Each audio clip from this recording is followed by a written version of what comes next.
बिस्मिल्लाहिर्रहमानिर्रहीम। अस्सलाम वालेकुम। Welcome technology with Farooq channel. उम्मीद है आप सब खैरियत से होंगे। आज हमारी जो वीडियो है इसमें हमने आपको ये बताना है कि आप कोई भी व्हीकल लेते हैं, कोई भी बाइक लेते हैं, कोई भी कार लेते हैं, तो आप उसकी ओनरशिप के लिए आपको मुख्तलिफ़ किस्म के मुश्किलात से गुजरना पड़ता है। जैसे कि आपको चालान जमा कराने के लिए बैंकों में जाना पड़ता है, लाइनों में लगना पड़ता है। आज हम यही आपको बताने जा रहे हैं कि जिस मुश्किलात के मरहल से आपको गुजरना पड़ता है, उस मुश्किलात से बचने के लिए आप कोई भी व्हीकल को, कार को, बाइक को अपने नाम पे आसानी से 5 मिनट में, अभी आपको वीडियो दिखाने लगे हैं, उसमें आप उसका डेमो देखिएगा। डेमो में हर चीज़ जो है ना, उसमें एप्लीकेशन भी बताई जाने लगी है। उस एप्लीकेशन में कैसे हम 5 मिनट में अपना जो काम है, जो गाड़ी हमने परचेज़ की हुई है, ख़रीदी हुई है, उसको कैसे अपने नाम उसको शिफ्ट कर सकते हैं, तब्दील कर सकते हैं, कैसे उसकी ओनरशिप बदल सकते हैं। आइए हम इसमें वीडियो में आपको दिखाते हैं। चलें, मोबाइल पकड़ें, डेमो वीडियो आपको दिखाने लगे हैं। वो डेमो वीडियो आपकी जो साइड पे आपको वो उसकी वीडियो भी चलती नज़र आएगी। अब इसमें कुछ चीज़ें होंगी, वो हमारे पर्सनल डाटा है। तो पर्सनल डाटा में आपको पता है आईडी कार्ड, एनआईसी वगैरह हो गया, डेट ऑफ बर्थ, इस तरह की चीज़ें वो सीक्रेसी में रखनी पड़ती हैं, इसलिए हम आपको चीज़ें शो नहीं करेंगे अपनी। जी, बाकी ये तरीका है कि आप सबसे पहले आपको पता होना चाहिए कौन सा सॉफ्टवेयर रिक्वायर्ड है इसके लिए। आप सबसे पहले अपने मोबाइल में देखें, प्ले स्टोर में आएँ। प्ले स्टोर को ओपन करने के बाद इसके लिए सॉफ्टवेयर जो होता है वो होता है ई पे पंजाब। आप उस पर ई पे पंजाब लिख के उसको सर्च करें। सर्च करने के बाद आप इसको जब सर्च करेंगे तो इसको इंस्टॉल करें। मेरे मोबाइल में ये ऑलरेडी इंस्टॉल हो चुका हुआ है, मैंने किया हुआ है ये पहले से। अब इसको जहाँ पे इंस्टॉल हुआ है इसे वहाँ पे आके ओपन करें। ओपन करने के बाद आपने इसमें वही तरीके आ जाते हैं जैसे हम आम रेगुलरली लाइफ में अपना यूज़र नेम पासवर्ड जनरेट करते हैं, इसमें भी ऐसे ही करना पड़ता है। अगर आपका पहले से बना हुआ है तो आप वही लगाएंगे। मेरा तो बना हुआ है, लेकिन फिर भी आपको बता देता हूँ। इस पर लैंग्वेज लिखी हुई है, इंग्लिश और उर्दू। आपने जो भी आपको ज़बान लगती है अच्छी, जो आपको करते हैं मेरे लिए मुनासिब है, आसानी में होगी, तो उसको आप सेलेक्ट कर लें। अब इसके नीचे लिखा हुआ है डोंट हैव अकाउंट रजिस्टर्ड। अगर आपका अकाउंट नहीं है तो आप न्यू अकाउंट क्रिएट कर सकते हैं, नया अकाउंट भी बना सकते हैं। तो अगर आपका अकाउंट ऑलरेडी पहले बना हुआ है तो आप उसको लिख के उसको साइन इन करेंगे। मेरा तो मैं आपको बता चुका हूँ, मेरा ऑलरेडी बना हुआ है, तो मेरा तो बना हुआ है। चलें, उससे पहले मैं आपको ये बता देता हूँ कैसे बनना है। जी, अब जब आप इस रजिस्टर पे क्लिक करेंगे, क्लिक करने के बाद आपके पास नया पेज ओपन होगा। वहाँ पे आपने अपना मोबाइल नंबर, अपना नेम, अपना शनाख्ती कार्ड नंबर, अपना ईमेल एड्रेस, अपना जो पासवर्ड आपने रखना है वो जो पासवर्ड फिर दोबारा से देना पड़ेगा। बाद में नीचे ऑप्शन आती है agree with terms and conditions, इसको आपने चेक करना है। चेक करने के बाद आपने इसको साइन अप करना है। जब आप साइन अप करेंगे तो आपको मेल भी आएगी और आपका एड्रेस जो है वो जनरेट हो जाएगा। लेकिन मेरा तो ऑलरेडी बना हुआ है, मैंने इसको जनरेट नहीं किया। मैंने अपना जो है वो लगा के आपको बताता हूँ कैसे हम यूज़ करते हैं।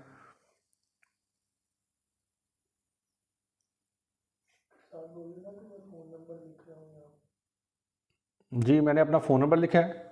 फ़ोन नंबर लिखने के बाद मैंने अपना जो पासवर्ड है जो मैं रखा हुआ है वो पासवर्ड बहुत पहले मैं बता चुका हूँ। हर चीज़ जो बतानी ज़रूरी नहीं होती, कुछ चीज़ें सीक्रेट रखनी पड़ती हैं। तो फ़ोन नंबर मैंने ऊपर दिया अपना, नीचे जो पासवर्ड मैंने रखा हुआ है मैंने उसको किया है। करने के बाद मैंने साइन अप पे क्लिक कर दिया।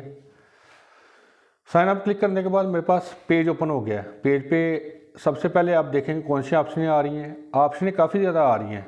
Excise and taxation department, board of revenue, Punjab revenue authority, industries department. आपने एक्साइज एंड टैक्सेशन डिपार्टमेंट पे क्लिक करना है। जब आपने क्लिक कर लिया, आपने देखना है आप करना क्या चाहते हैं। अब हम सिंपली मोटर पे जाते हैं। गाड़ी भी ऐसी हो सकती है, कार भी, कोई भी चीज़ है, वो सबका तरीका सेम ही है। अब यहाँ पे लिखा हुआ है, अब जब आप इस पर क्लिक करेंगे पहली ऑप्शन पे एक्साइज एंड टैक्सेशन वाले डिपार्टमेंट पे, तो वहाँ पे लिखा हुआ है टोकन टैक्स के आगे लिखा हुआ है ट्रांसफ़र ऑफ मोटर व्हीकल। अब इस पर क्लिक करें। क्लिक करने के बाद जो गाड़ी का नंबर है जो आपने ली है, जो आप करना चाहते हैं, आप उसका नंबर नोट करें। नंबर कैसे नोट करेंगे? जिस ज़िले से या जिस डिस्ट्रिक्ट से वो बिलोंग करती है, नंबर प्लेट है, वो नंबर सारा देना पड़ेगा सारा। उसके बाद जिस सन में वो निकली है वो वाली, उसके बाद उसकी जो वो नंबर है, नंबर प्लेट पे जो नंबर लिखा हुआ है वो, ये सारा आपको देना पड़ेगा। मिसाल के तौर पर अब ये समझाने लगा हूँ कि गाड़ी आपने ले ली है। लेने के बाद आपने क्या करना है, आप देखते हैं कि जो गाड़ी के कागज़ आपको मिलते हैं, कापी जो मिलती है, उस पर जैसे नंबर लिखा होता है वही आपने इंटर व्हीकल नंबर पे वही नंबर आप यहाँ पे इंटर करेंगे। मिसाल के तौर पे हमारा नंबर है GAR, वैसे मैं मिसाल के तौर पे ये नंबर दे रहा हूँ। मैंने 19 नंबर मॉडल है, मैंने 19 पहले लिख लिया है, उसके बाद आगे मैंने लिख दिया है 1 2 3 4 5। जब आप ये नंबर वगैरह लिखेंगे किसी भी गाड़ी का और उसकी जो ये जिस सन में वो हुई है, बनी है या आई है, उसकी सन में और उसके बाद उसके नंबर प्लेट में आपने डैश डालना लाजमी। जी आप सर्च करते हैं, सर्च करने के बाद अब ये है कि ये तो मैंने आपको समझाने के लिए बताया। अब ये तो मिसाल के तौर पर मैंने नंबर लिखा है, मैं आप अपनी गाड़ी का नंबर देता हूँ जो मेरे नाम है, लेकिन वही बात है कि वो आपको उसका नंबर वगैरह मैं शो नहीं करूँगा, सीक्रेसी है। उसका मैं नंबर वगैरह लिखने लगा हूँ। जी मैं नंबर लिखने के बाद उसको सर्च करूँगा, सर्च करने के बाद मेरी गाड़ी का बायोडाटा मेरे सामने आ गया है। अब इसमें ऑप्शन आती हैं, ओनर नेम आ जाता है, वहीकल मेकर आ जाता है, वहीकल मेक आता है, उसके बाद टैक्स पेड अप टू आता है, उसके बाद प्रोसीड आता है। आपने प्रोसीड को क्लिक कर देना है।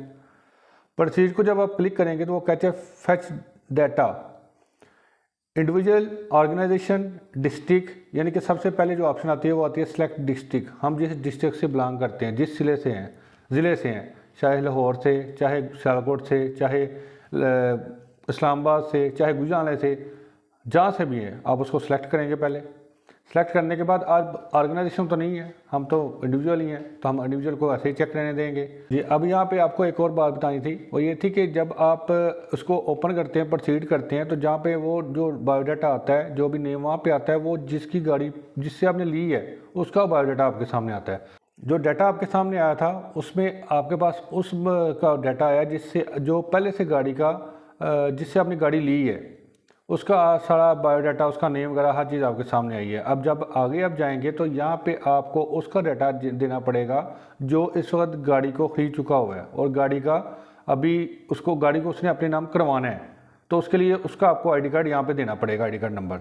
अब जब आप इस खाने में देखेंगे फैच डाटा के पीछे है ये खाना जहाँ लिखा हुआ है बायर CNAC विद और डैशेज, तो जो ख़रीदार है उसका आप CNAC लिखेंगे, शनाख्ती कार्ड लिखेंगे, लेकिन डैशेज के बगैर। जी मैं लिखता हूँ जी अपना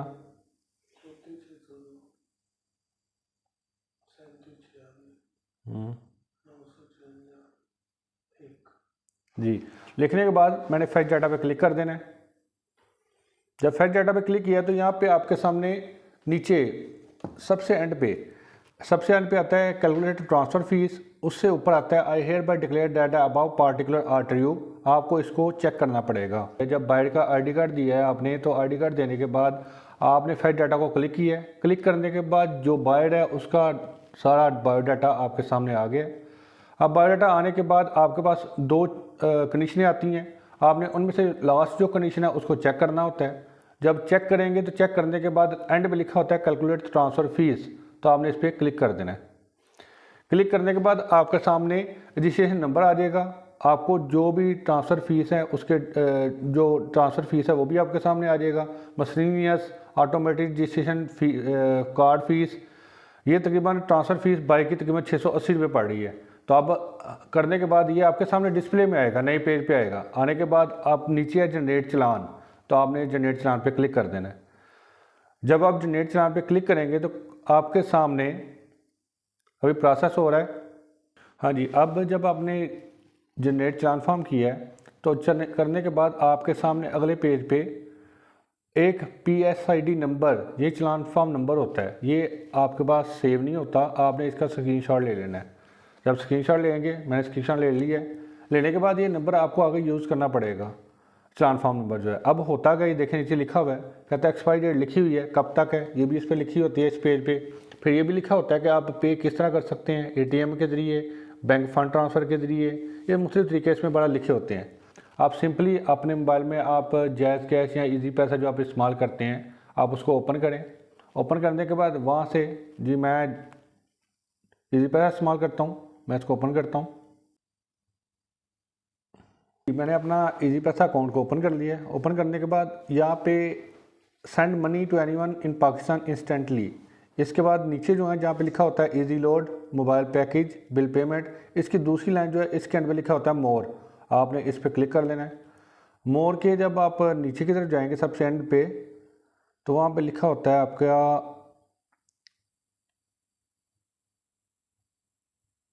फी कलेक्शन। जी, जब आप इसको ओपन करेंगे तो आपके सामने जो आइकन एक बना होता है वो होता है गवर्नमेंट फ़ीस। वो देखते हैं कहाँ पे है इसमें।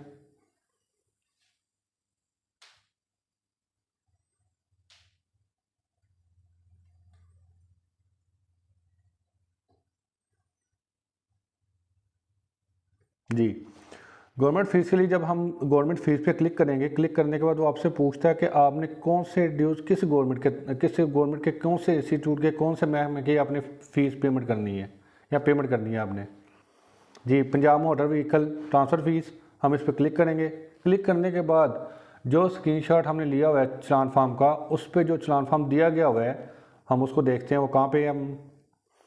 मैंने उसको सेव किया हुआ है, मैं स्क्रीनशॉट लिया हुआ है। अब मैं उसको लेता हूँ यहाँ से। लेने के बाद मैंने उसको यहाँ पे राइट डाउन करता हूँ।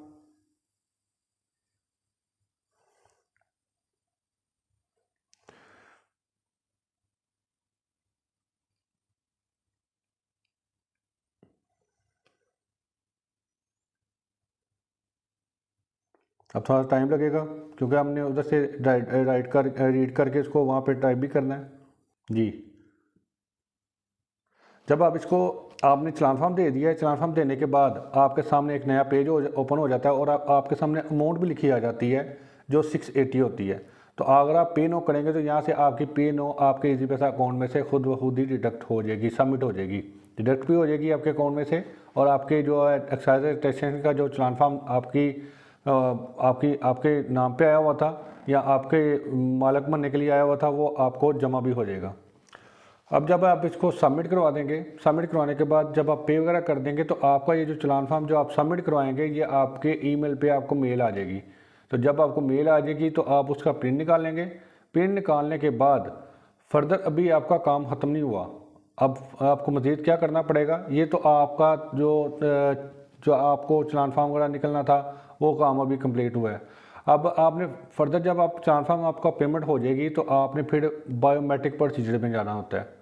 बायोमेट्रिक में क्या होता है, आपको किसी भी इजी पैसा जिसके पास इजी पैसा की सहूलत हो या जिसके पास नादरा थंब जिसे कहते हैं बायोमेट्रिक सिस्टम हो वो होगा तो उसके पास आपको जाना पड़ेगा। इसके चार्जेस डिफरेंट शॉप्स ने डिफरेंट रखे हुए हैं, 250 भी लेते हैं, 200 भी लेते हैं।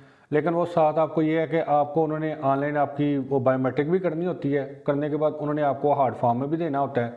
फिर जिसके नाम पहले से गाड़ी है वो भी उसको साथ लेके आप जाएंगे, दोनों इकट्ठे जाएंगे। पहले उसके ना वो बायोमेट्रिक करेगा, फिर जिसने गाड़ी खरीदी है, जो अभी गाड़ी जिसने ली है वो फिर उसके बाद उसकी बायोमेट्रिक होगी। जब आप बायोमेट्रिक के लिए जाते हैं तो आप जिससे आपने जो गाड़ी का पहले से मालिक है वो पहले अपना थंब लगाएगा। जब वो थंब लगाएगा, थंब लगाने के बाद वो गाड़ी उससे अब उसकी यानी कि ओनरशिप से ख़त्म हो गई हुई है। अब उसके बाद बायोमेट्रिक में आपका थंब लगेगा क्योंकि गाड़ी अब आपने उससे ख़रीदी है तो अब उसके ओनर आपने बनना है। बायोमेट्रिक देने के बाद फिर आपने वहाँ से अपनी हार्ड फॉर्म, अपनी जो बायोमेट्रिक है उसकी हार्ड फॉर्म लेके पेजेस लेके प्रिंट फॉर्म में, फिर आपने अपना चालान फॉर्म भी लेके वहाँ पे आपने एक्साइज एंड टैक्सेशन के दफ्तर चले जाना है। बायोमेट्रिक का एक और भी है एडवांटेज ये है कि मिसाल के तौर पर आपने गाड़ी ख़रीदी है, वो बंदा आपके डिस्ट्रिक्ट में नहीं है, सेम आपके सिटी में नहीं है, वो कहीं पे वोटिंग पे गया हुआ है, कहीं बाहर आउटसाइड में है। तो आप उसे बोलें कि आप पहले आप मालिक थे तो मैंने गाड़ी को अपने नाम करवाना है, मैंने आपसे ले ली हुई है, तो चालान फार्म वगैरह हर चीज़ मेरी कंप्लीट है, मुकम्मल है। तो सिर्फ बायोमेट्रिक कहती है तो आप काइंडली वहाँ से बायोमेट्रिक कर दें। आप करेंगे तो मेरी बायोमेट्रिक होनी है। आपने गाड़ी सेल कर दिया, मैंने उसको अपने नाम करवाना है, तो उसके लिए आप उधर से अपनी बायोमेट्रिक करके मुझे बता दें, मैं यहाँ से अपनी बायोमेट्रिक आपके बाद कराऊँगा। कराने के बाद इसके लिए ज़रूरी नहीं है कि हम दोनों का एक ही शहर में होना चाहिए लाजमी। आप जिस मर्जी शहर में हैं, जिस मर्जी में मैं हूँ, लेकिन आपकी पहले होगी उसके बाद मेरी होगी बायोमेट्रिक मैंने बता दिया हुआ पहले भी। अंगूठा थंब आपका भी लगेगा पहले, उसके बाद मेरा लगेगा। जी आए, इसके बाद फर्दर आपने क्या करना है, आपने एक्साइज एंड टैक्सेशन के दफ्तर चले जाना है। वहाँ पे जाने के बाद आपने वहाँ पे जाते हुए अपने ये जो बायोमेट्रिक वाली हार्ड कापीज़ हैं ये वाली, उसके बाद आपका जो चालान फॉर्म जमा हुआ है वो उसका प्रिंट, वहाँ पे जाके वहाँ पे एक फॉर्म मिलता है आपको। फॉर्म को वैसे बेसिकली 4 नंबर बोला जाता है, फॉर्म 4।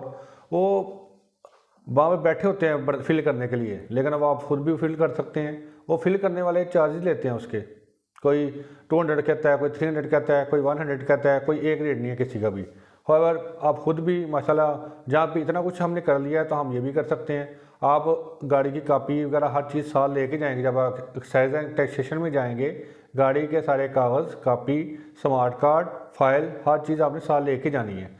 आप जब वो फॉर्म लेंगे, फॉर्म लेने के बाद आपने गाड़ी की हर चीज़, इंजन नंबर, चेसी नंबर, अपना बायोडाटा आपने उस फॉर्म 4 पे लिखना है। राइट करने के बाद आपने एक्साइज एंड टैक्सेशन पे एक 2 साइडें होती हैं, 2 जगह बनी होती हैं। एक में आपने अपनी गाड़ी को वेरीफाई कराना होता है कि यार ये गाड़ी जो मैं दिखा रहा हूँ, अपने नाम करा रहा हूँ, ये जो इसका डाटा है वो अकॉर्डिंग टू जो डॉक्यूमेंट्स है वो इस तरह ही है, करेक्ट है। तो दूसरी साइड पे जब वो करेक्ट होगा तो फिर आपको उसको सबमिट कराना पड़ता है दूसरी जगह पर। अब हम फॉर्म फिल करने के बाद जाते हैं एक्साइज एंड टैक्सेशन के ऑफिस में, कहते हैं जी गाड़ी ली है तो मैंने गाड़ी अपने नाम करवानी है, तो आए गाड़ी का इंजन चेसी नंबर वगैरह मैच करें और ये गाड़ी मेरा जो है ना मुझे मेरी देख के वेरीफाई कर दें कि मैं जो डाटा लिखा हुआ है वो बिल्कुल मैच कर रहा है। जब आपका डाटा मैच हो जाएगा, मैच होने के बाद आपको फर्दर कहेंगे इस साइड पे चले जाएँ। फिर आप उस साइड पे जाएंगे, वो आपसे पूछेगा यार जी चलान फॉर्म जमा कराया हुआ है या जमा कराना है? जी जमा हुआ है। जी गाड़ी किसके नाम है? जी मेरे नाम है। जी आपका बायोडाटा? जी मैंने लिखा हुआ है फॉर्म पे सब कुछ। तो किससे ली है? उसका स्मार्ट कार्ड में? जी है। जी गाड़ी की फ़ाइल किधर है? जी सर जी है फ़ाइल वगैरह हर चीज़ देखे जो उनकी रिक्वायरमेंट होगी, जहाँ पर उन्होंने जो भी साइन वगैरह स्टैम्प वगैरह लगानी होगी वो लगाने के बाद आपको वो बोलेंगे ये आपको स्मार्ट कार्ड मिल जाएगा। कई दफ़ा वो साइन करके आपको कोई प्रूफ दे देते हैं, रिसिप्ट वगैरह।